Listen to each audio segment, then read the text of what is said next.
اعوذ باللہ من الشیطان الرجیم بسم اللہ الرحمن الرحیم الحمد للہ رب العالمین بارئ الخلائق اجمعین الصلاة والسلام علی اشرف الانبیاء والمرسلین وشفیع المذنبین وحبیب الہ العالمین ابی القاسم محمد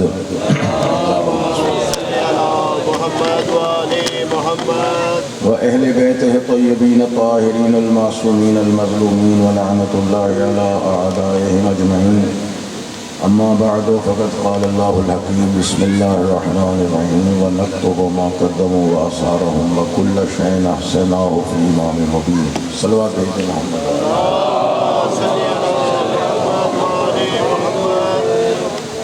پروردگار عالم حق کے چہاردہ معصومین علیہ السلام آپ سب کی دعاؤں کو قبول فرمائے، بانیان مجلس کی اس مسند اعضاء کو اپنی بارگاہ میں قبول فرمائے، اس کا بہترین اجر انہیں اس دنیا میں بھی اور آخرت میں بھی عطا فرمائے۔ تمام مرحومین اور شہدائے ملت کو پروردگار شہدائے کربلا کے ساتھ محشور فرمائے، بیماروں کو شفا عطا فرمائے، تمام حاضرین مومنین اور خصوصاً بانیان مجلس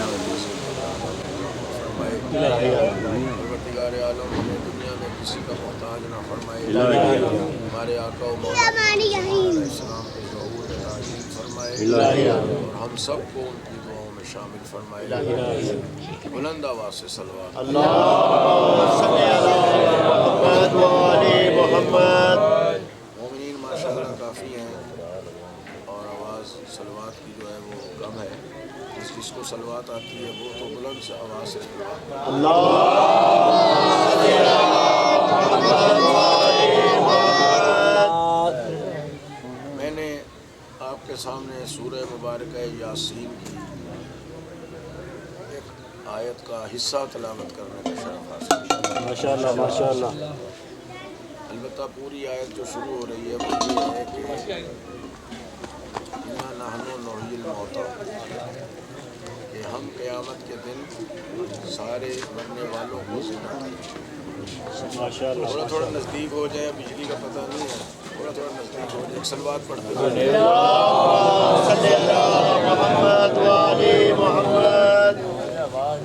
یہ بجلی کا نا ہمارے ساتھ کوئی مسئلہ ہے اور یہ دیکھ لیں یہ دنیا کی بنائی ہوئی بجلی ہے، جب اس کی ضرورت ہوتی ہے تو بھاگ جاتی ہے، اس لیے ہم نے دنیا کے بنائے ہوئے کو کبھی مانا ہی نہیں۔ کیا بات ہے، انہیں مانتے ہیں اللہ کے بنائے ہوئے ہیں۔ اللہ نے سورج بنایا ہے، کبھی غائب نہیں ہوتا، پروردگار کا نظام جو ہے وہ ہمیشہ قائم رہتا ہے۔ اسی طرح ہم نے امام بھی وہ مانے ہیں جو اللہ کے بنائے ہوئے ہیں۔ ماشاءاللہ ماشاءاللہ۔ دنیا کے بنائے ہوئوں کا اعتبار نہیں ہے، جب ضرورت پڑتی ہے موقع سے بھاگ جاتے ہیں۔ کیا بات ہے، ماشاءاللہ۔ یہ بجلی بھی بندوں کی بنائی ہوئی ہے، جب ضرورت ہوتی ہے بھاگ جاتی ہے۔ صلوات پڑھیں کہ یہ اللہ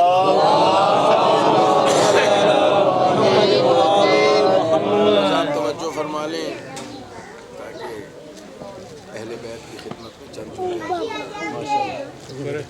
آیت جو شروع ہو رہی ہے وہ یہ ہے کہ اِنَّا نَحْنُ نُحْيِي الْمَوْتَىٰ، کہ ہم نے سب مردوں کو زندہ کر دینا۔ وَنَكْتُبُ مَا قَدَّمُوا وَآثَارَهُمْ، اور ہم تمہارے اعمال کو لکھ رہے ہیں، محفوظ ہو رہے ہیں، جو بھی عمل کر رہے ہیں۔ ما قدموا کا معنی ہے کہ جو عمل آپ نے کر لیا اور اس کا ٹائم ختم ہو گیا۔ مثلا آپ مجلس میں آئے، جتنی دیر مجلس ہو رہی ہے آپ کا ثواب لکھا جا رہا ہے، جب مجلس ختم ہو جائے گی تو یہ ثواب آپ کے نامہ اعمال میں محفوظ ہوگا۔ اس کو کہا گیا ہے ما قدموا، یعنی آپ نے یہ عمل آگے بھیج دیا۔ کوئی بھی نیک عمل ہے یا خدا نہ کرے کوئی گناہ کرتا ہے تو جتنی دیر وہ نیکی کر رہا ہے یا برائی کر رہا ہے فرشتے لکھ رہے ہیں، اور جب وہ عمل ختم ہو جائے گا تو وہ عمل انسان کے نامہ اعمال میں خدا کی بارگاہ میں آگے پہنچ جائے گا۔ وَآثَارَهُمْ کا مطلب یہ ہے کہ جو آپ اپنی زندگی کے اثرات دنیا میں چھوڑ کے جا رہے ہیں۔ کوئی خدا نہ کرے سینما بنا دیتا ہے تو وہ فلم کوئی بھی دیکھے گناہ اس کے نامہ اعمال میں بھی لکھا جا رہا ہے جس نے بنایا ہے۔ اسی طرح کسی نے مسجد بنا دی، امام بارگاہ بنا دیا، جی ماشاءاللہ، تو وہ بنانے والے وفات پا گئے، دنیا سے چلے گئے، مگر وہاں جب تک یہ اللہ کا عبادت جو اللہ کی ہو رہی ہے، نماز ہو رہی ہے، مجلس امام حسین علیہ السلام ہو رہی ہے، ذکر اہل بیت ہو رہا ہے، وہ قیامت تک اس کے نامہ اعمال میں لکھا جاتا رہے گا۔ جنہوں نے اس مجلس کی بنیاد رکھ دی وہ انشاءاللہ زندہ ہیں تو بھی ان کے نامہ اعمال میں لکھا جا رہا ہے، اور اگر کوئی بزرگ چلا گیا دنیا سے تو اس کے نامہ اعمال میں بھی لکھا جا رہا ہے اور لکھا جاتا رہے گا۔ اس کو کہا ہے وآثارہم، کہ تمہاری زندگی کے جو اثرات ہیں جو چھوڑ کے جا رہے ہو وہ بھی ہم لکھ رہے ہیں۔ آواز آ رہی ہے سب کو؟ نعرہ تکبیر، نعرہ رسالت، نعرہ حیدری، آواز بلند تر صلوات۔ فرما رہے ہیں ہم مردوں کو زندہ کریں گے، تمہارا ہر عمل لکھا جا رہا ہے نامہ اعمال میں، جیسا بھی ہے، چھوٹا ہے، بڑا ہے، اچھا ہے، برا ہے، اور جو زندگی کے اثرات چھوڑ کے جا رہے ہو وہ بھی لکھا جا رہا ہے، اس کا بھی حساب و کتاب ہو رہا ہے۔ اور پھر آخر میں فرماتا ہے وَكُلَّ شَيْءٍ أَحْصَيْنَاهُ فِي إِمَامٍ مُبِينٍ، ہم نے ہر شے کا علم امام مبین کو دے دیا ہے۔ اور لفظ امام مبین پر سورہ مبارکہ یاسین کی 12ویں آیت مکمل ہو جاتی ہے، یعنی آیت نمبر 12 لکھا ہوا ہے، آپ روز ماشاءاللہ پڑھتے ہیں قرآن، 12 نمبر لکھا ہوا ہے کہ یہاں آیت 12ویں مکمل ہو گئی لفظ امام مبین پر۔ قرآن میں ہر شے اللہ تعالیٰ کی حکمت اور مصلحت کے مطابق ہے، یعنی خدا نے دنیا کو سمجھا دیا ہے کہ امام مبین 12 ہوں گے، جو اللہ کی طرف سے امام بنائے ہوئے ہوں گے وہ 12 ہوں گے، ان کی تعداد 12 ہوگی، نہ 12 سے کم ہو سکتی ہے نہ 12 سے زیادہ ہو سکتی ہے۔ صلوات بھیج دے محمد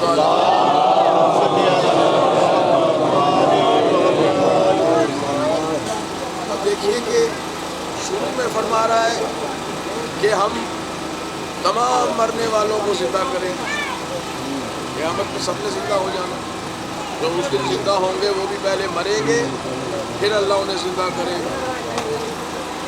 اور فرما رہا ہے تمہارا ہر عمل لکھا جا رہا ہے، اور آخر میں اس آیت کے آخر میں فرما رہا ہے کہ میں نے ہر شے کا علم امام مبین کو دے دیا ہے۔ اس کا مطلب یہ ہے کہ قیامت کے دن ہمارا واسطہ امام مبین سے ہے۔ بہت توجہ چاہ رہا ہوں کہ آپ آواز پہنچ جائے، یعنی یہ ہو نہیں سکتا کہ قیامت کا دن آ جائے اور ہمارا تعلق امام سے نہ ہو۔ صلوات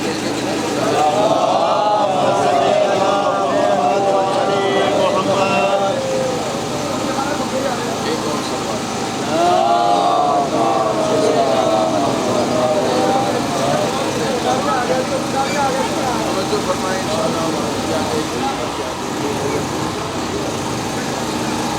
ایک اور صلوات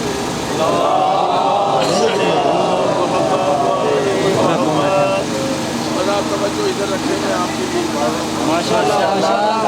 یعنی قیامت کا دن ہمارے اعمال اور امام ان کا ایسا ربط ہے کہ خدا نے فرمایا کہ میں نے قیامت میں ہر بندے کو زندہ کر دینا ہے، اور اس کے جتنے بھی اعمال ہیں اس کا ہم نے علم جو ہے وہ امام مبین کو دے دیا ہے، اور پیش ہونا ہے خدا کی بارگاہ میں۔ علم جو ہے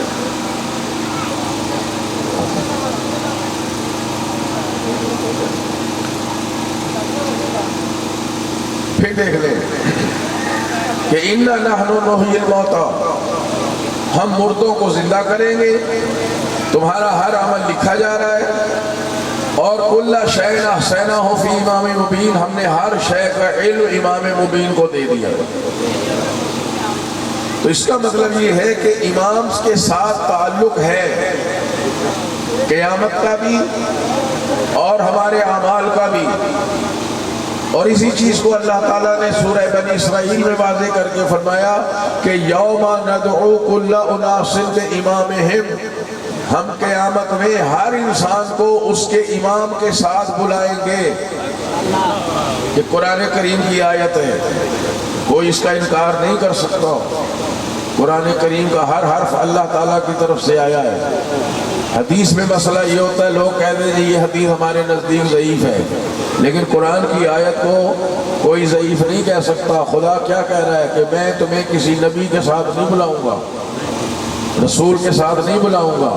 دنیا میں نبی اور رسول کے دین پہ عمل کرنا ہے, جو رسول خدا لے کے آئے ہیں اسی شریعت پہ عمل کرنا ہے.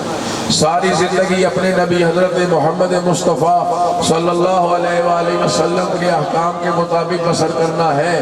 لیکن خدا کہتا ہے اس حساب و کتاب کے لیے تمہارے نامہ اعمال جو تمہارے ہاتھ میں دوں گا, تو پھر حساب کے لیے اپنی بارگاہ میں تمہیں امام کے ساتھ بلاؤں گا جس کے دور امامت میں آپ زندگی گزارتے رہے. تو ہمارے حشر نشر کا براہ راست تعلق ہے امام مبین کے ساتھ. اب دنیا کو تلاش کرنا چاہیے اور سمجھنا چاہیے کہ ہم کس امام کے ساتھ ہیں اور کس امام کے ساتھ ہونا چاہیے. وہ سلسلہ امامت کون سا ہے؟ میں نے عرض کیا یہاں 12ویں آیت پر لکھا ہوا ہے امام مبین, کل شیء احصیناہ فی امام مبین, اور وہاں 12ویں آیت مکمل ہو گئی. اللہ نے تو اشارہ دے دیا ہے, اور خود رسول خدا صلی اللہ علیہ وآلہ وسلم نے متعدد مقامات پر فرمایا کہ میرے اوصیاء, میرے ولی, میرے جانشین, میرے خلیفہ, میری طرف سے امت کے ہادی اور رہنما یہ 12 ہوں گے. یعنی قرآن سے بھی 12 ثابت ہو رہا ہے, حدیث سے بھی 12 ثابت ہو رہا ہے. بڑے بڑے علماء نے اپنی کتب میں ان حدیثوں کو نقل کیا ہے. کبھی رسول خدا سے کسی نے پوچھا یا رسول اللہ آپ کے اوصیاء کتنے ہوں گے؟ تو آپ نے فرمایا جتنے قوم موسیٰ کے لیے چشمے جاری ہوئے. تو جب ہم نے قرآن پڑھا کہ جناب موسیٰ کی قوم کے لیے کتنے چشمے جاری ہوئے پانی کے, تو وہاں یہی لکھا ہے کہ پتھر پہ عصا مارا تو 12 چشمے پھوٹ پڑے. قوم موسیٰ کو گزارنا تھا دریائے نیل میں سے, تو قوم پھر آپ کو پتہ ہے قوم ہی ہوتی ہے, ہر برادری دوسری سے اکڑی ہوتی ہے. ہر ایک نے کہا کہ یا موسیٰ ہمارے لیے الگ راستہ بنا کے دے, ہم فلاں برادری کے پیچھے پیچھے چلنے والے لوگ نہیں ہیں. جناب موسیٰ علیہ السلام نے راستے بنا دیے. لوگوں نے پوچھا یا رسول اللہ آپ کے بعد کتنے ہوں گے جو امت کی ہدایت کریں گے؟ تو آپ نے فرمایا جتنے قوم موسیٰ کے لیے راستے بنائے گئے. جب قرآن میں دیکھا تو وہ راستے بھی 12 بنے ہوئے تھے. کسی نے پوچھا کہ یا رسول اللہ آپ کے بعد اس امت کے لیے ہادی کتنے ہوں گے؟ تو آپ نے فرمایا جتنے اللہ نے آسمانوں میں برج بنائے ہیں. جب ہم نے سورہ بروج پڑھا تو وہاں لکھا ہوا یہی ہے کہ اللہ نے آسمانوں میں 12 برج بنائے ہیں. جب کسی نے پوچھا یا رسول اللہ آپ کے بعد آپ کے خلفاء کی تعداد کتنی ہوگی؟ تو آپ نے فرمایا کہ جتنے سال کے مہینے. جب قرآن میں دیکھا تو صاف آیت لکھی ہوئی ہے ان عدت الشہور عند اللہ 12 شہرا یوم خلق السماوات والارض, کہ اللہ کے نزدیک جب سے یہ کائنات بنی ہے مہینوں کی تعداد 12 ہے. اور آگے جو جملہ ہے آیت کا حصہ ذالک الدین القیم, یہی وہ دین ہے جو ہمیشہ قائم رہنے والا ہے. سمجھدار لوگ تشریف فرمائیں. خدا فرما رہا ہے کہ جب سے کائنات بنائی میں نے مہینوں کی تعداد 12, اور آگے کہہ رہا ہے یہی قائم رہنے والا دین اور سیدھا دین ہے. میں بچوں سے, نوجوانوں سے, تعلیم یافتہ افراد سے پوچھ رہا ہوں بھئی دنیا کے ہر کیلنڈر میں سال میں 12 مہینے ہوتے ہیں کہ نہیں؟ چائنا والوں کا کیلنڈر دیکھ لو تو 12 مہینے. توجہ ادھر فرمائیں گے. یہ انگریزوں کا کیلنڈر ہے جو ہم استعمال کرتے ہیں جس میں 2022 ہے, جناب عیسیٰ کی ولادت سے, اسے عیسوی سال کہتے ہیں. اس میں بھی 12 مہینے. اسرائیل یہودیوں کا ملک ہے, ان کا اپنا کیلنڈر ہے, وہ جناب موسیٰ علیہ السلام کی تاریخ اور اعتبار سے اس میں بھی 12 مہینے. روس والوں کا اپنا کیلنڈر ہے، اس میں بھی 12 مہینے۔ یہ جو ہمارے دیسی مہینے استعمال ہوتے ہیں، ساون، بھادو، یہ ہندوؤں کا اور سنسکرت زبان والوں کا کیلنڈر ہے، اس میں بھی سال کے 12 مہینے۔ اور یہ جو اسلامی مہینہ استعمال ہم کرتے ہیں، یہ پہلا ہے محرم، یہ بھی 12 مہینے۔ میں عرض یہ کرنا چاہ رہا ہوں، اور اپنے معزز جو دور بیٹھے سن رہے ہوں ان سے بھی یہی پوچھنا چاہ رہا ہوں کہ چاہے مسلمانوں کا کیلنڈر ہو، چاہے ہندوؤں کا ہو، چاہے سکھوں کا ہو، چاہے عیسائیوں کا ہو، چاہے یہودیوں کا ہو، ہر سال میں 12 مہینے ہوتے ہیں، ہر کیلنڈر میں 12 مہینے ہوتے ہیں۔ اور اللہ کہہ رہا ہے جب سے کائنات بنی، اس کا دین اسلام سے کیا تعلق ہے؟ یا تو ہوتا نا بھائی، بہت سمجھنے کی طرح توجہ فرمائیں گے، ادھر ادھر نہ دیکھیں تو بات ذہن میں بیٹھ جائے گی کہ یہودی، عیسائی، ہندو، سکھ، سنسکرت، چینی، روسی جتنے بھی ہیں، اچھا ایران میں بھی ایک کیلنڈر ہوتا ہے جو شہنشاہی زمانے سے چلا آ رہا ہے، یعنی بادشاہوں کے زمانے، 2500 سال وہاں ایرانی بادشاہوں نے جو مجوسی بھی تھے اور خدا جانے کون کون سے حکومت کر کے گئے، انقلاب سے جب ختم ہوا ہے تو یہی کہا جاتا ہے آیت اللہ خمینی نے انقلاب لا کے 2500 سالہ بادشاہت کو ختم کیا ہے۔ ان کا بھی ایک بہت پرانا کیلنڈر ہے جس میں اس وقت تقریباً 2700 سال گزر چکے، اس میں بھی 12 مہینے۔ قرآن جو کہہ رہا ہے کہ اللہ کے نزدیک سال میں مہینوں کی تعداد 12 ہے، اور کہتا ہے ذالک الدین القیم، یہی سیدھا اور قائم رہنے والا دین ہے۔ حالانکہ ہر کیلنڈر میں 12 مہینے ہیں۔ یا تو ہوتا جی عیسائیوں کے کیلنڈر میں تعداد کچھ اور، یہودیوں میں تعداد کچھ اور، مجوسیوں میں تعداد کچھ اور، ہندوؤں میں تعداد کچھ اور، جبکہ جس کیلنڈر کو بھی آپ دیکھیں اس میں 12 مہینے ہی ہوں گے، صرف اسلامی کیلنڈر میں 12 مہینے نہیں ہیں۔ تو خدا جو فرما رہا ہے کہ یہی دین ہمیشہ قائم رہنے والا اور سیدھا دین ہے جس میں 12 مہینوں کی تعداد ہے، تو اس کا مطلب یہ ہے کہ خداوند عالم لفظ اسنا عشر شہرن کے 12 مہینے ہیں استعمال فرما کے، اور آگے کہہ کے کہ یہی ہمیشہ قائم رہنے والا اور سیدھا میرا دین ہے۔ کچھ دنیا کو سمجھانا چاہ رہا ہے، لوگوں کی نظریں فقط قرآن کے الفاظ پر ہوتی ہیں، اور در حقیقت یہ دیکھنا چاہیے کہ قرآن کے لفظوں کے اندر کیا مفہوم سمویا ہوا ہے، اسے کہتے ہیں تعویل۔ اور اللہ تعالیٰ فرماتا ہے کہ وَمَا يَعْلَمُ تَعْوِيلَهُ إِلَّا اللَّهُ وَالرَّاسِخُونَ فِي الْعِلْمِ۔ میں آیت کا بہت آسان ترجمہ کرنا چاہ رہا ہوں کہ قرآن کا جو حقیقی معنی اور مفہوم ہے اسے یا خدا جانتا ہے جس نے نازل کیا ہے، یا وہ گھرانہ جانتا ہے جس گھر میں ہم نے قرآن نازل کیا ہے۔ تو جب ہم نے خاندان آل محمد کے دروازے پر جا کر اپنی پیشانی جھکائی، امام جعفر صادق علیہ السلام سے پوچھا، بلند آواز سے سنا کہ مولا ہر جگہ سال میں 12 مہینے ہی ہوتے ہیں، یہ دین قیم سے اس کا کیا تعلق ہے کہ سال میں 12 مہینے اور یہی ہمیشہ قائم رہنے والا دین ہے؟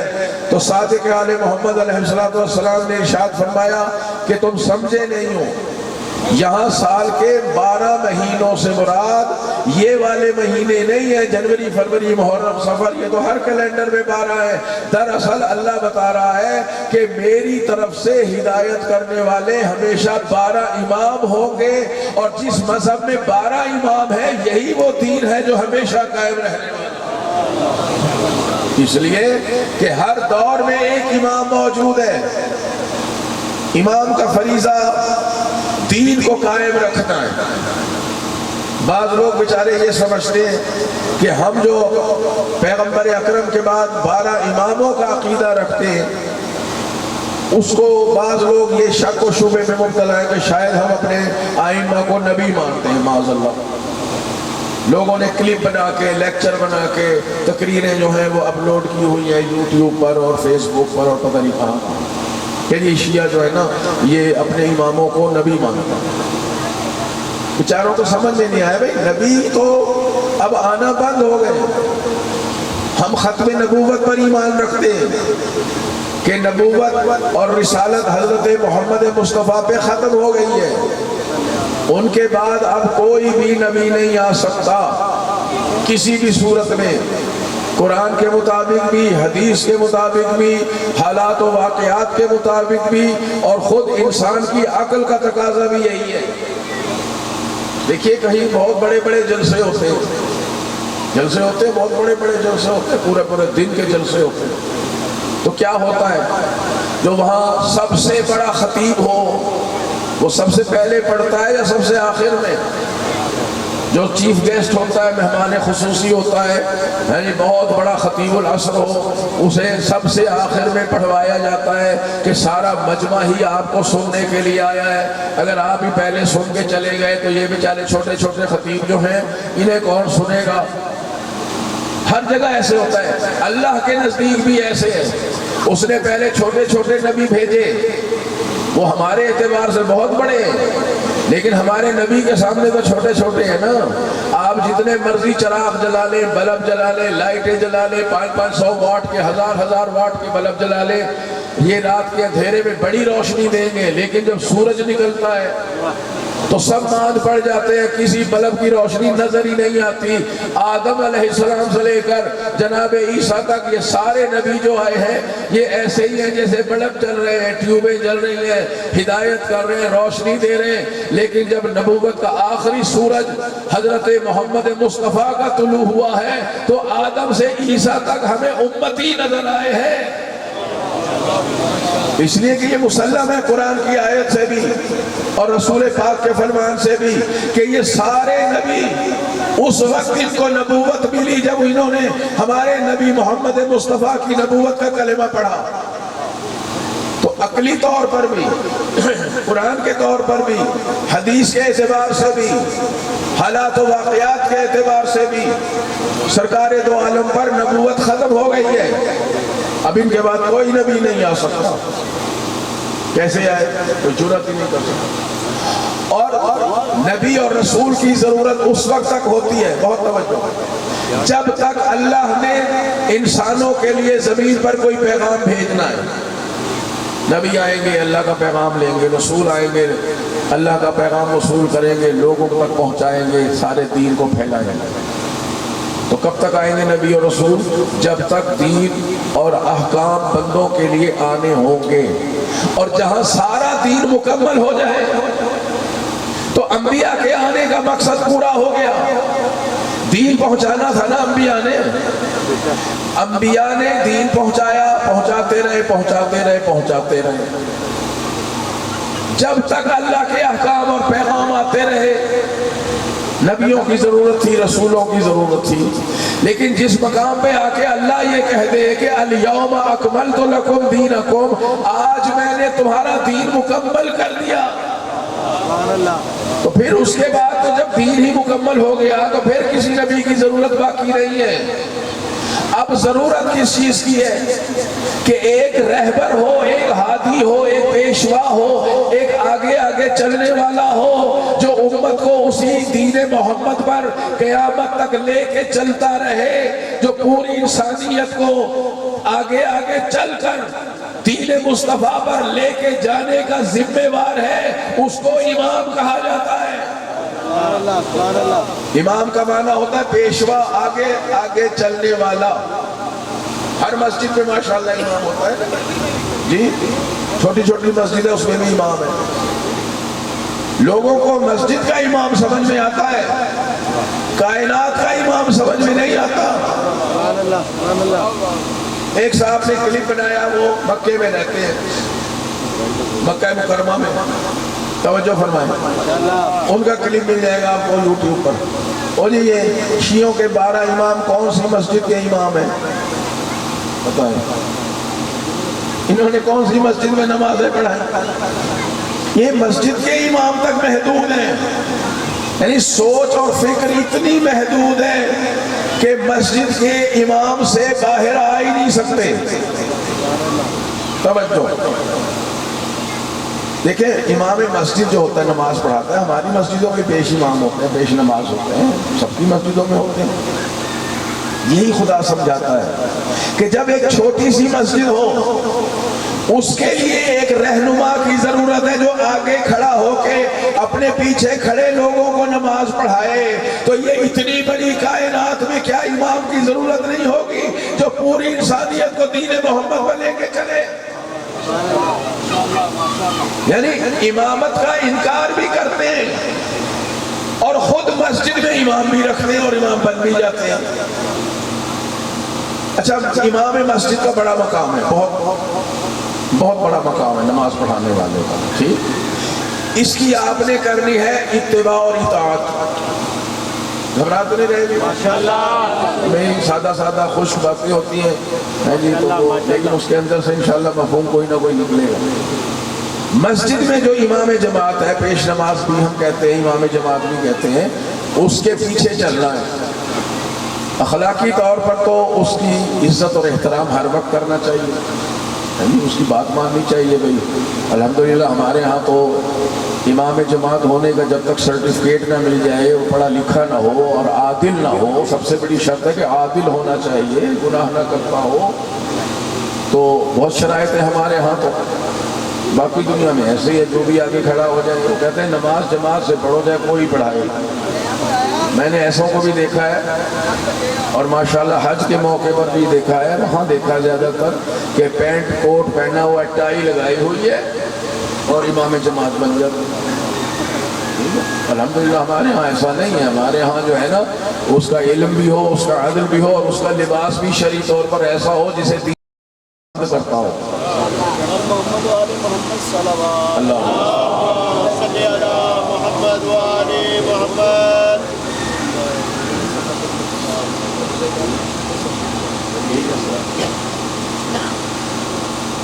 انہوں نے روزے کا مسئلہ پوچھ لیا ہے تو اس کا جواب دے دو پہلے کہ جتنا سفر آپ کریں نا جس میں نماز قصر ہو جائے اتنے ہی سفر پہ روزہ بھی قصر ہو جاتا ہے۔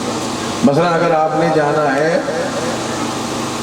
46 کلومیٹر 45 کلومیٹر احتیاطاً اتنا ہی ہے، تو مثلا جانا ہے 46 کلومیٹر جانا ہے، تو جب آپ شہر کی حدود سے نکلیں گے، مثلا ادھر سے لاہور کی طرف جائیں تو یہ گٹ والا پارک وغیرہ جہاں وہ انٹرچینج وہ بنے ہوئے ہیں، ٹول ٹیکس والے بنے ہیں، یہ شہر کی حد سمجھی جائے گی۔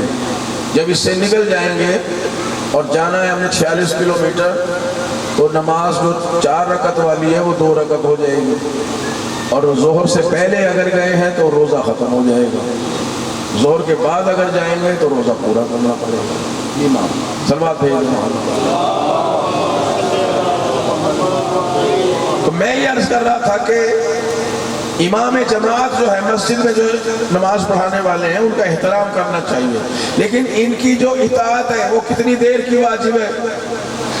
2 رکعت میں یا 3 رکعت میں یا 4 رکعت میں؟ میں تھوڑی دیر توجہ فرما لیں کہ 2 رکعت نماز فجر پڑھنی ہے تو ان کے پیچھے پڑھنی ہے، وہ جو اللہ اکبر ہے وہ ان کے بعد کہنا ہے، رکوع میں اس کے بعد جانا ہے، سجدے میں اس کے بعد جانا ہے، سلام اس کے بعد پڑھنا ہے، یعنی اپنی جماعت کے امام کے پیچھے پیچھے چلنا ہے۔ یا 2 رکعت میں یا 3 رکعت میں اس کی اطاعت ہے یا 4 رکعت میں۔ بچوں کے لیے کہوں یا 2 منٹ یا 3 منٹ یا 4 منٹ، مسجد کے امام کی اطاعت اتنی دیر کے لیے واجب ہے کہ یا 2 منٹ یا 3 منٹ یا 4 منٹ، حد کر لیں 5 منٹ، لیکن جنہیں اللہ نے کائنات کا امام بنایا ہے ان کی اطاعت زندگی کے ہر لمحے میں واجب ہے۔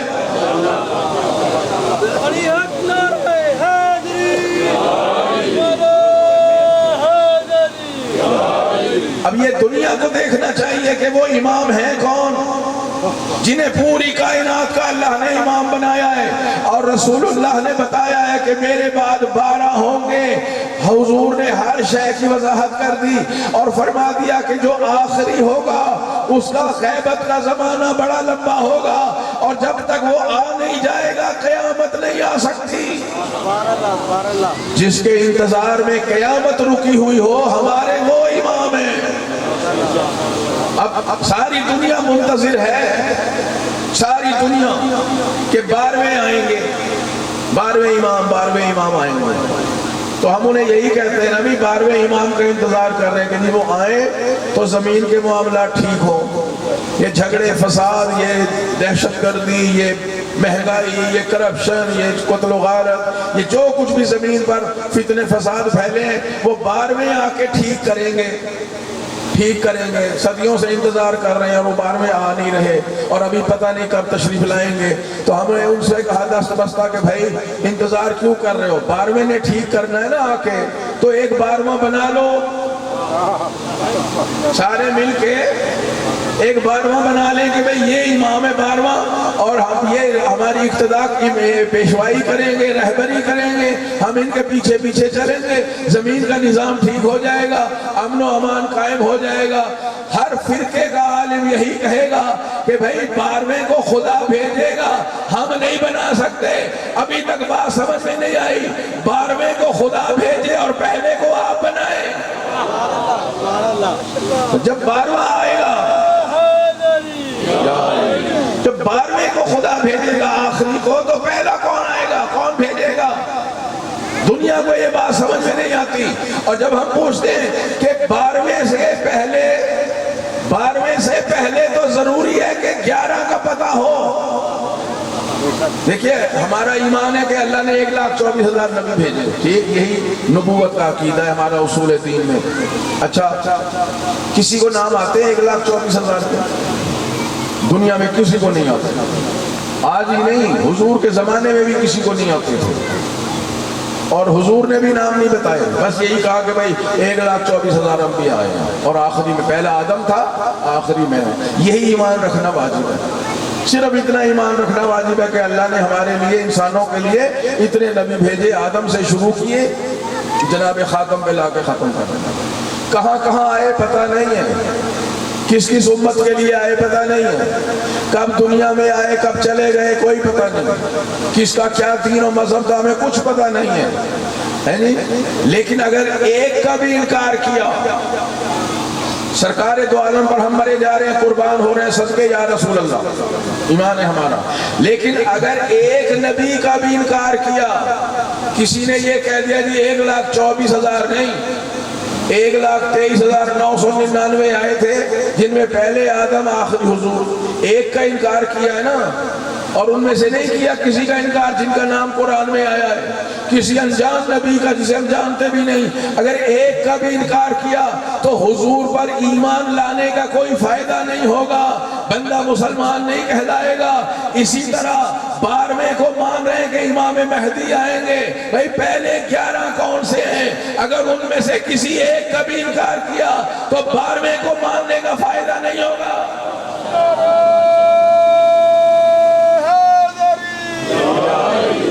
حضور نے جب 12 معین کر دیے تو پھر 12 کو ہی ماننا پڑے گا، اور سرکار دو عالم نام دے کر گئے ہیں۔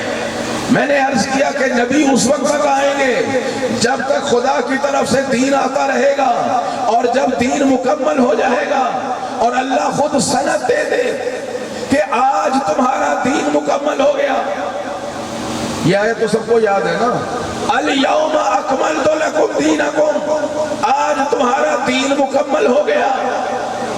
نہیں، اس سے جو پہلے آیت ہے وہ سب سے زیادہ قابل غور ہے کہ الیوم یئس الذین کفروا عن دینکم، آج کافر تمہارا دین مٹانے سے مایوس ہو گیا، آج کافر تمہارا دین مٹانے سے مایوس ہو گیا، اب اس کا دل ٹوٹ گیا کہ اب میں دین مصطفیٰ کو مٹا نہیں سکتا۔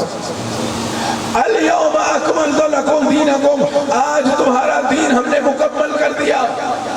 تو قرآن پڑھنے والا ہر مسلمان غور کرے نا کہ وہ دن ہے کون سا، جس دن کافر مایوس ہو گیا۔ ہجرت سرکار نے کی، کافر مایوس نہیں ہوا، جنگ بدر جیت لی، کافر ہار گیا، کافر مایوس نہیں ہوا، کہا کوئی بات نہیں، شکست ہو گئی ہے نا، ہم ختم تو نہیں ہوں گے، پھر آ کے لڑیں گے۔ احد میں، بدر میں، خندق میں، خیبر میں، حنین میں کتنی جنگیں لڑی، کافر مایوس نہیں ہوا، حتیٰ کہ مکہ فتح کر لیا سرکار نے، کافر مایوس نہیں ہوا۔ مگر آج کہہ رہا ہے اللہ کہ آج کافر مایوس ہو گیا۔ توجہ چاہ رہا ہوں، بس ٹائم بھی ختم ہو رہا ہے۔ آج کافر مایوس ہو گیا تمہارا دین مٹانے سے، اور آج دین مکمل ہو گیا، میری ساری نعمتیں تم تک پہنچ گئی اور اسلام سے میں راضی ہو گیا، تو وہ دن کون سا ہے؟ جس دن کافر مایوس ہو گیا اور دین مکمل ہو گیا۔ دنیا عام طور پر گزر جاتی ہے، قرآن کے لفظوں کو دیکھ دیکھ کر گزر جاتی ہے، اور حالات و واقعات کا پتہ نہیں ہے۔ جب نہیں ہے تو ان سے پوچھو جن کو پتہ ہے، جن کو معلوم ہے ان سے پوچھیں۔ دنیا کو نہیں پتا تو نہ صحیح ہم بتاتے ہیں، وہ ہے 18 ذی الحج، جب میرے نبی نے آخری حج کر لیا اور واپس آ رہے ہیں، سارے لوگ رسول اللہ کے ساتھ آ رہے ہیں، کچھ جلدی میں آگے چلے گئے، کچھ سست رفتاریں پیچھے رہ گئے، کچھ وہ ہیں جو شمع رسالت کے پروانے حضور کے ساتھ ساتھ ہیں۔ اللہ کا حکم آ گیا کہ یا ایھا الرسول بلغ ما انزل الیک من ربک، حبیب وہ پیغام پہنچا دے جو تیرے رب کی طرف سے آ گیا ہے، اور یہ اتنا اہم پیغام ہے کہ فَإِن لَمْ تَفْعَلْ فَمَا بَلَّغْتَ رِسَالَتَهُ، اگر یہ نہ پہنچایا تو آپ نے کار رسالت انجام ہی نہیں دیا، کام ہی نہیں کیا تو نے میرا، اگر یہ پیغام نہ پہنچایا، جبکہ پورا دین پہنچا چکے، تو اب کون سا کام رہ گیا؟ اور کتنا اہم ہے کہ اگر یہ نہ پہنچایا تو کچھ بھی نہ پہنچایا،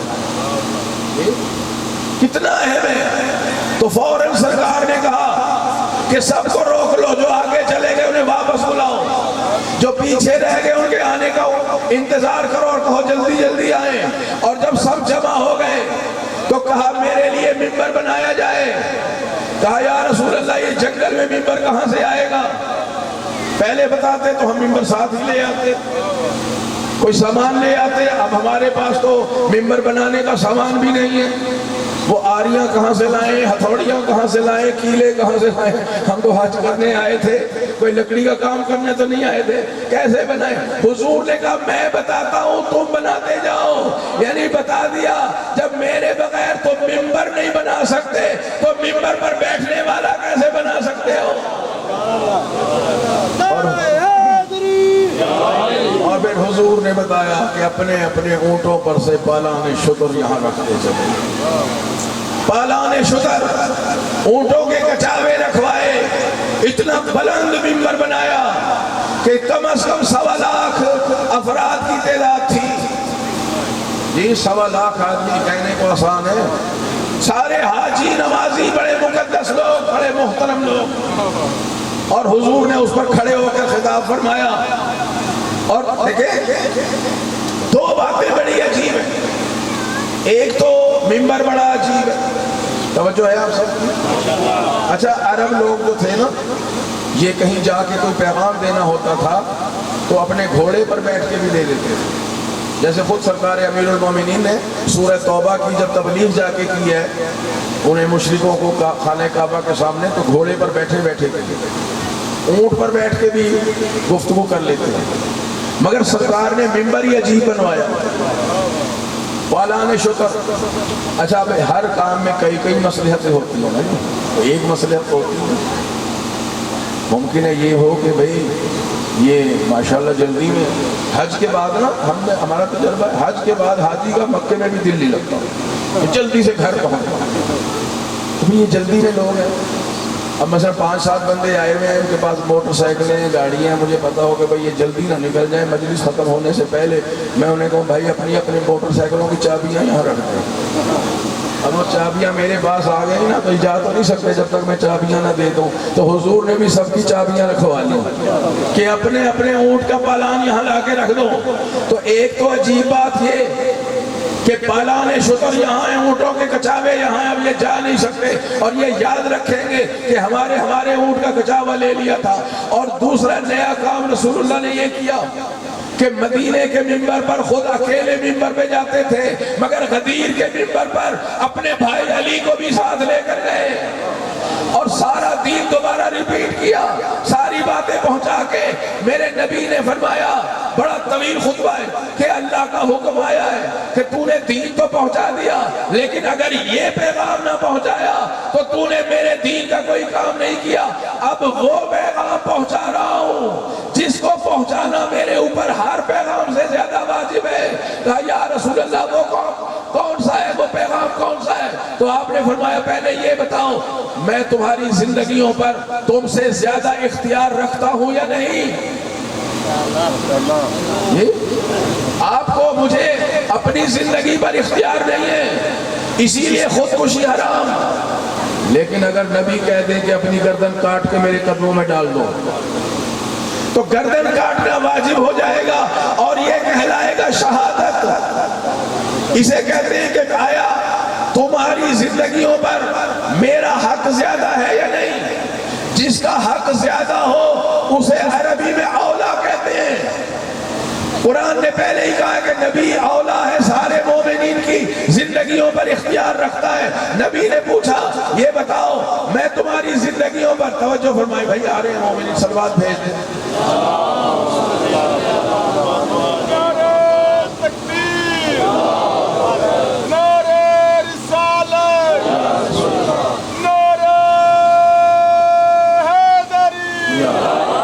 بس توجہ فرمائیں، 2-4 منٹ کی بات ہے۔ اللہ الست اولا بکم من انفسکم، کیا میں تمہاری زندگیوں پر تم سے زیادہ اختیار نہیں رکھتا؟ کیا میں تم سب سے اولا نہیں ہوں؟ قالوا بلا یا رسول اللہ، سب نے کہا جی ہاں یا رسول اللہ، آپ کو اختیار ہے، ہم پہ اختیار، آپ اولا ہیں۔ بھائی جو اولا ہوتا ہے وہی مولا ہوتا ہے۔ تو میرے نبی نے فوراً اپنے بھائی علی کو ہاتھوں پر اٹھایا، سب کے سامنے لا کے دکھایا اور فرمایا اللہ مولایا وَأَنَا مَوْلَى الْمُؤْمِنِينَ وَمَنْ كُنْتَ مَوْلَاهُ فَهَذَا عَلِيٌّ مَوْلَاهُ۔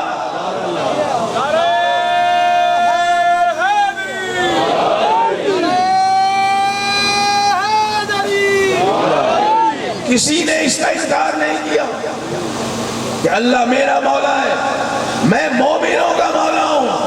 میرا نبی ہر ایک کا مولا نہیں، مومنوں کا مولا ہے، اور فرمایا جس کا میں مولا ہوں اس کا یہ علی مولا ہے۔ اس کا کسی عالم نے انکار نہیں کیا۔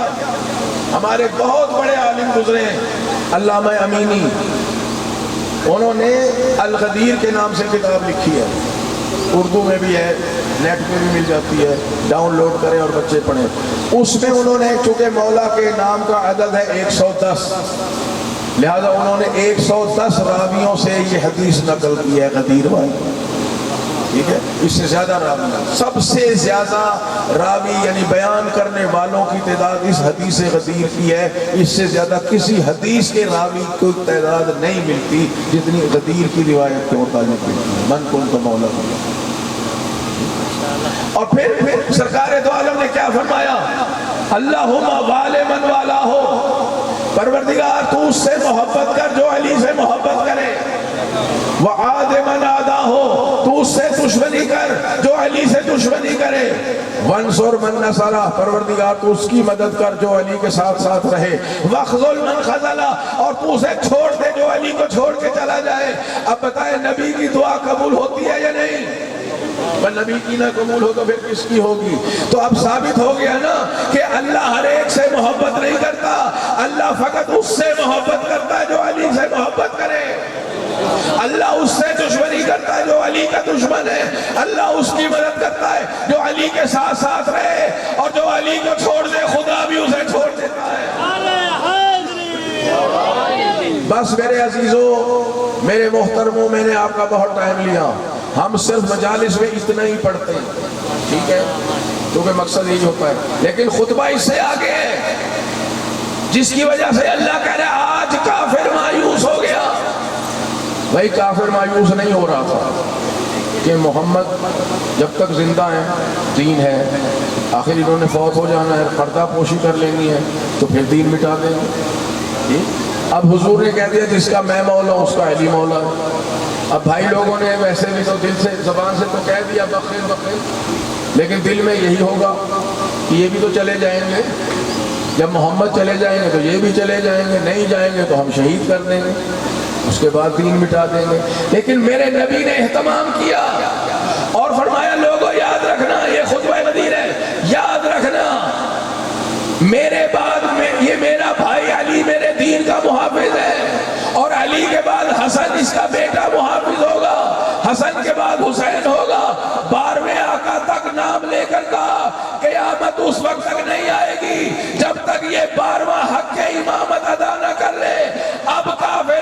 محسوس ہو گیا کہ محمد نے اپنے بعد اپنے دین کو بچانے کے لیے 12 محمدوں کا اعلان کر دیا اور قیامت تک انتظار کیا ہے. اب ہم مرتے مر جائیں گے، دین محمد کو ختم نہیں کر سکتے.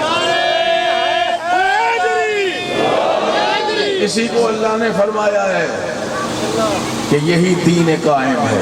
وہ 12 مہینوں والی آیت یاد ہے نا، ذالک الدین القیم، یعنی یہی وہ دین ہے جو ہمیشہ قائم رہے گا، ہمیشہ قائم رہے گا، اس لیے کہ اس کے 12 امام موجود ہیں جو اس دین کی حفاظت کریں گے. ہم انہی اماموں کو مانتے ہیں جن کے نام بنام حضرت پیغمبر اسلام دے کر گئے ہیں. کتنی آیتوں میں بھی اس کی تصریح اور وضاحت کی گئی ہے کہ 12 اماموں کے نام سرکار دو عالم خود عطا فرما کے گئے ہیں. انہیں ہم نے امام نہیں بنایا، نبی بھی امام نہیں بنا سکتے، اللہ بناتا ہے. نبی کا کام ہوتا ہے اعلان کرنا اور ہمارا کام ہے ان کی اطاعت کرنا. بس میرے عزیزوں، میرے بھائیوں، انہی اماموں نے اس دین کو بچایا ہے. یہ کوئی تعصب کی بات نہیں ہے، کوئی اختلافی بات نہیں ہے. پوری تاریخ اسلام آپ کے سامنے ہے. جب جب مشکل موقع آیا ہے رسول اللہ کی زندگی میں، جتنے مشکل مقام آئے، جتنی جنگوں کے میدان آئے، تاریخ گواہ ہے کہ ہر جنگ کا فاتح میرے آقا و مولا علی ابن ابی طالب ہے. جنگ فتح ہی اس وقت ہوتی تھی، اور آج بھی اسلامی جنگ اسی وقت فتح ہوگی جب امیر المومنین علی کا نعرہ بلند ہوگا. پہلوان بھی جب اکھاڑے میں اترتا ہے نا، مجھے ایک سکھ نے بتایا، سکھ نے، کہ ہم سکھ بھی جب اس میں اترتا ہے نا پہلوان اکھاڑے میں کشتی لڑنے کے لیے، تو پہلے زمین پر ہاتھ رکھ کے یا علی کا نعرہ بلند. میرے مولا کا نام ہی اتنا بلند ہے کہ جو اس کا نام دل سے لے لے اللہ اس کو بلندیاں ہی عطا فرمائے.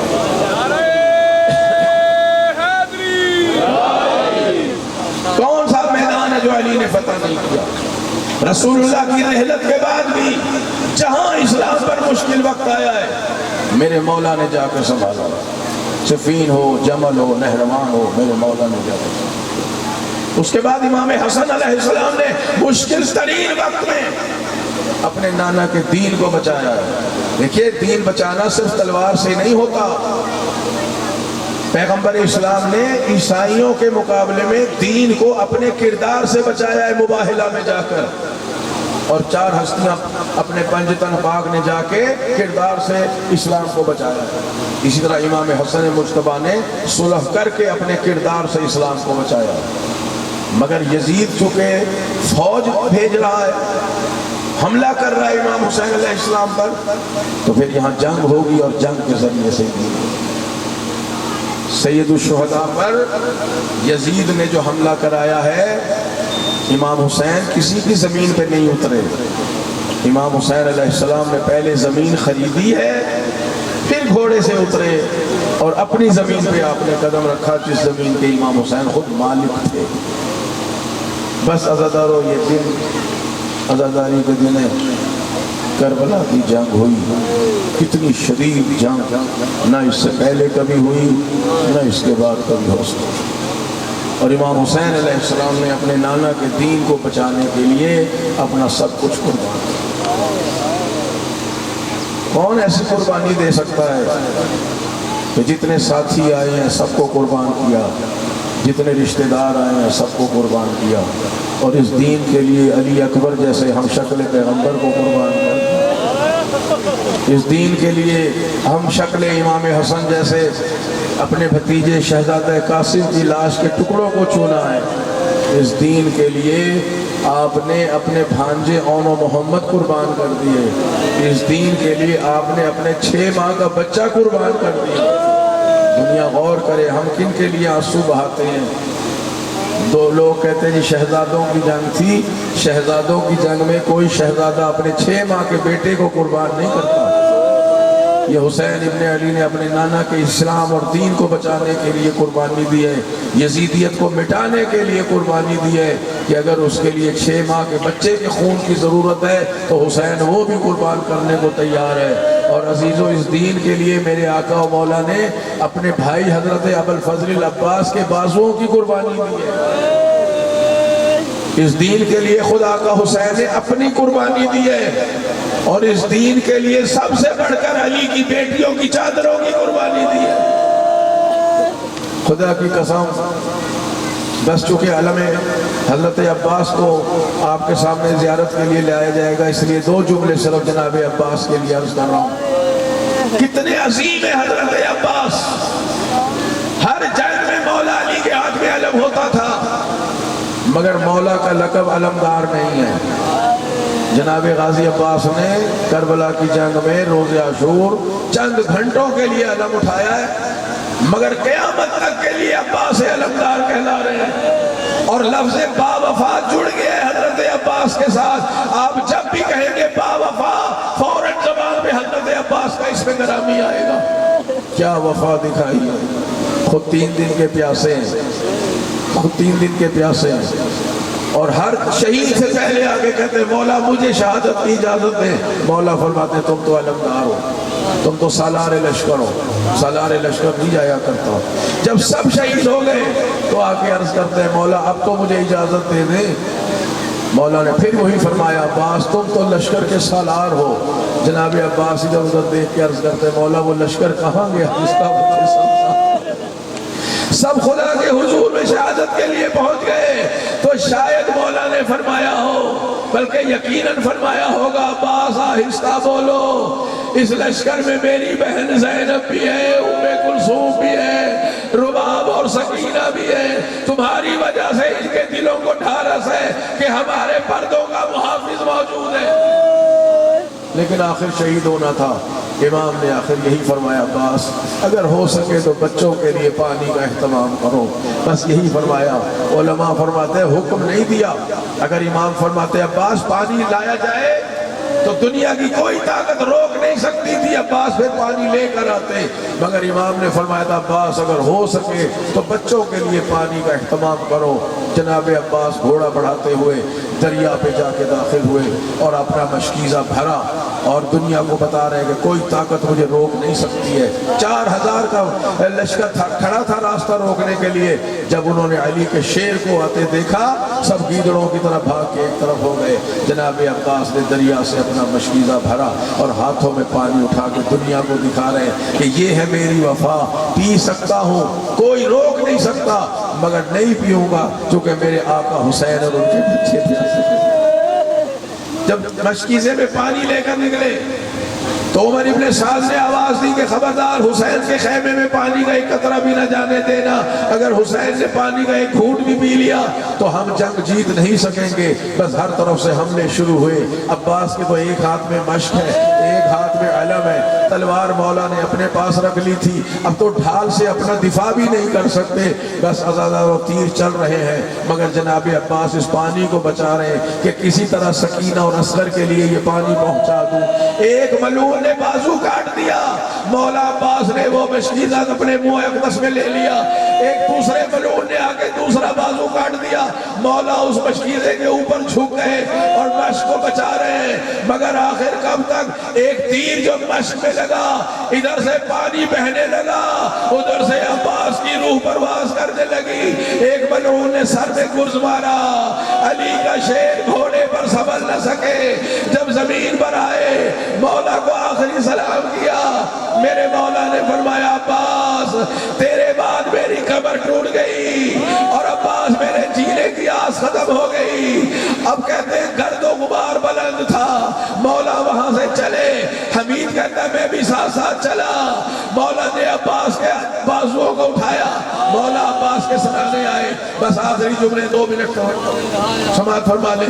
جناب عباس کا سر اٹھا کے اپنے زانوں پہ رکھا، جناب عباس نے سر زمین پہ رکھ دیا، مولا نے پھر اٹھا کے اپنی گود میں رکھا، عباس نے پھر سر اٹھا کے خاک پہ رکھا، مولا فرماتے عباس اپنا سر میری گود میں کیوں نہیں رہنے دیتے؟ جناب عباس رو کے تو آپ میرا سر اٹھا کے اپنی گود میں رکھ رہے ہیں اور مجھے پتا ہے تھوڑی دیر بعد آپ بھی شہید ہوں گے تو آپ کا سر مٹی پر سے کون اٹھائے گا؟